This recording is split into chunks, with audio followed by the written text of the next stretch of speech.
अब हम लोग देखते हैं पंक्चुएशंस। अब कुछ रीडिंग एक्सरसाइज है कि हम पंक्चुएशंस जब हमारे टेक्स्ट में आते हैं तो हम उसको कैसे पढ़ते हैं। अच्छा, अब आपके लेफ्ट साइड पे पंक्चुएशंस दिए हुए हैं और राइट साइड में उनका पर्पस दिया हुआ है। So the first one is a full stop. ठीक है, जब भी हम एक पैराग्राफ पढ़ रहे होते हैं फिर एक फुल स्टॉप आता है एक सेंटेंस ख़त्म होने पर, इसका मतलब होता है कि जब आप एक पैसेज पढ़ रहे होंगे तो आपने फुल स्टॉप के वक्त रुकना है, आपने एक अच्छा स्टॉप लेना है, एक अच्छा गैप लेना है, उसके बाद अपना नेक्स्ट सेंटेंस शुरू करना है। ठीक है, next is the exclamation mark. Exclamation mark का क्या मतलब होता है कि आप एक कोई स्ट्रॉन्ग फीलिंग को, कोई स्ट्रॉन्ग एक्सप्रेशन को बताना चाह रहे हैं कि जैसे I am feeling so happy, तो आपने एक्सक्लेमेशन मार्क लगा दिया। ठीक है, या फिर यू आर सो स्ट्रॉन्ग, तो आपने एक्सक्लेमेशन मार्क लगा दिया। इसका मतलब है कि आप एक्सप्रेस करना चाह रहे हैं, आप बताना चाह रहे हैं कि यार ये चीज़ है, this is it, you are going to win the match. ठीक है, तो आप वहाँ पे एक्सक्लेमेशन मार्क यूज़ करते हैं, और जब आपका एक्सक्लेमेशन मार्क आता है ना तो वहाँ पे आपकी वॉइस को थोड़ा सा चीयरफुल हो जाना चाहिए, थोड़ा सा आपकी वॉइस को ऊपर जाना चाहिए, मीन्स आपके टोन को ऊपर जाना चाहिए। For example you are saying ना आई एम सो हैप्पी, तो आपने बताना है कि you are actually so happy. आप नॉर्मली सेंटेंस बोल रहे हैं ना, अचानक से आप बोलेंगे ना आई एम सो हैप्पी, आपके साउंड से पता चल जाना चाहिए, आपके टोन से पता चल जाना चाहिए कि you are actually really really into that, या you are really excited about this. तो आपकी टोन को थोड़ा सा लाउड होना चाहिए। Next is a question mark. Question mark का मतलब है कि अब वेयर आर यू गोइंग। ठीक है, this is a simple sentence, where are you going. ठीक है ना, दिस इज एक्चुअली, अब मैं बोलते हुए तो नहीं बोलूँगी ना where are you going question mark. ठीक है, क्वेश्चन मार्क तो नहीं बोलते, पंक्चुएशंस तो हम बोलते हुए नहीं बोलते, लेकिन हमारी साउंड, हमारी टोन, हमारे बोलने का तरीका ऐसा होना चाहिए जिससे पता चल सके कि the person is asking a question. अगर मैं एक सिंपल बोल दूँगी ना व्हाट इज़ योर नेम, तो क्वेश्चन तो चलो एक बहुत बेसिक है, व्हाट इज़ योर नेम समझ आ रही है, लेकिन मैं अगर बोलूँगी what is your name, what is your name, where do you live, will you go to work, will you go to take a class tomorrow, will you attend a session। ठीक है, इससे पता चल रहा है कि मैं ओके क्वेश्चन पूछना चाह रही हूँ। सो आपकी जो वॉइस है अगेन थोड़ी सी फ्लक्चुएट करनी चाहिए, मीन्स के व्हाट, हाउ, वाई, जो क्वेश्चन वाले वर्ड्स हैं उस पर थोड़ी सी ऊपर जानी चाहिए, एंड देन बाकी के सेंटेंस पे it should be like on a normal level. Comma, जब कॉमा आए टेक्स्ट में तो आपने एक छोटा सा ब्रेक लेना है। जैसे फुल स्टॉप में आप लेंगे my name is Mithat, I am teaching you right now. ठीक है, तो मैंने थोड़ा सा ज़्यादा गैप लिया। अब फॉर एग्जाम्पल मैं इसको एक कॉमा के साथ बोलूँगी तो मैं बोलूँगी my name is Mithat and I am teaching you right now. ठीक है, तो इसमें मैंने एक छोटा गैप लिया। अच्छा, उसके बाद है कोटेशन मार्क्स, जिसको हम इन्वर्टेड कॉमास भी कहते हैं। ये तब यूज़ होते हैं जब हम किसी और की बात कर रहे होते हैं, मीन्स कि हम किसी कैरेक्टर की बात कर रहे हैं। फॉर एग्जांपल मैं कैरेक्टर का सेंटेंस बोल रही हूँ, जैसे मैं बोलती हूँ कि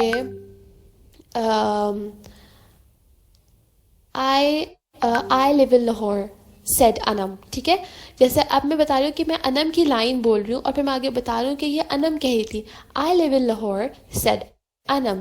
यहाँ पे क्या होता है कि आपने असल में अपनी टोन को थोड़ा चेंज करना होता है। जैसे मैं एक सेंटेंस पढ़ी होंगी ना कि my name is Mithat and I live in Lahore, किसी बात को मेंशन करने के लिए, जी किसी बात को मेंशन करने के लिए, किसी बात पे एम्फेसिस देने के लिए, किसी बात को हाईलाइट करने के लिए, किसी करेक्टर की बात नरेट करने के लिए। ठीक है, सारी चीज़ों के लिए कोटेशन मार्क्स यूज़ होते हैं। तो यहाँ पे अपनी अपनी ओरिजिनल आवाज़ की टोन को थोड़ा सा शिफ्ट करते हैं ताकि बंदे को पता चल सके कि you are actually talking about some other scenario.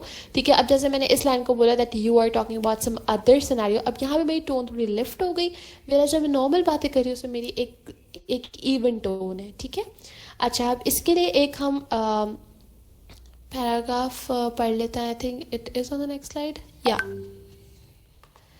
जैसे अब यहाँ पे we have so asserted our station both in the old time and in the modern time also, said the nephew gloomily, that I believe our name to be more detested than any name in France। ठीक है, अब पता चल रहा है कि कहाँ पे मैं उसका डायलॉग बोल रही हूँ। ठीक है, नेफ्यू का डायलॉग कहाँ पे आ रहा है और एक्चुअल मेरी आवाज़ कहाँ है। For example, let us hope so said the uncle, detestation of the high is the involuntary homage of the low, we have so asserted our station both in old time and in modern time also, said the nephew। ठीक है, एक lift आया और फिर जैसे said the nephew आया तो मैंने अपनी आवाज़ को थोड़ा सा डाउन कर लिया, मैंने अपनी ओरिजिनल आवाज़ से मैं शिफ्ट हो गई. This is gonna like you need a lot of practice with this. Because अगर आप एक नॉर्मल पैराग्राफ पढ़ रहे होंगे ना, आपको नहीं पता चलेगा कि आपने कहाँ पे स्ट्रेस देना है. But now because you know the purpose of the punctuations, आपको यहाँ पे नज़र आ रहा है कि यहाँ पे दिए हुए हैं इन्वर्टेड कॉमास. इट मीन्स कि आपने अपनी टोन को लिफ्ट करना है.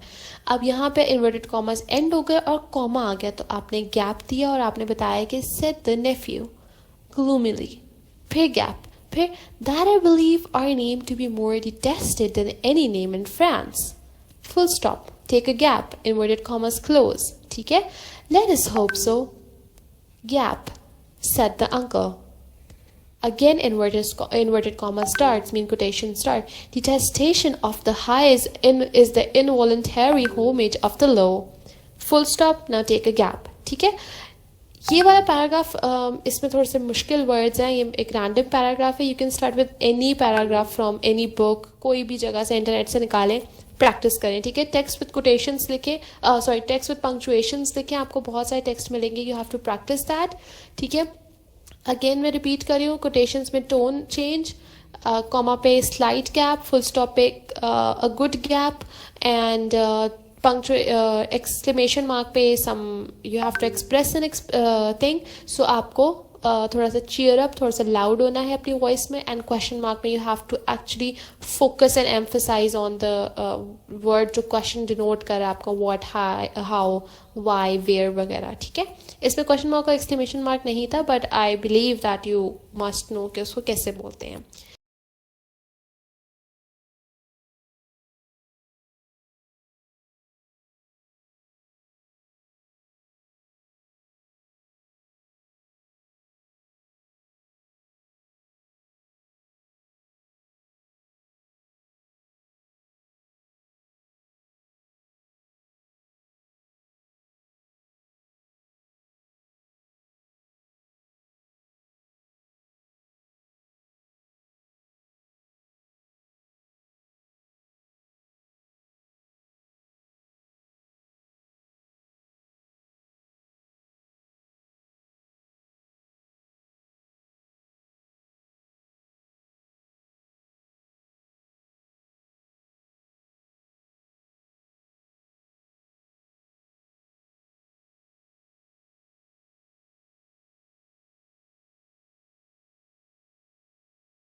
वो तो बिल्कुल, ये वाला तो बिल्कुल बेसिक है ना.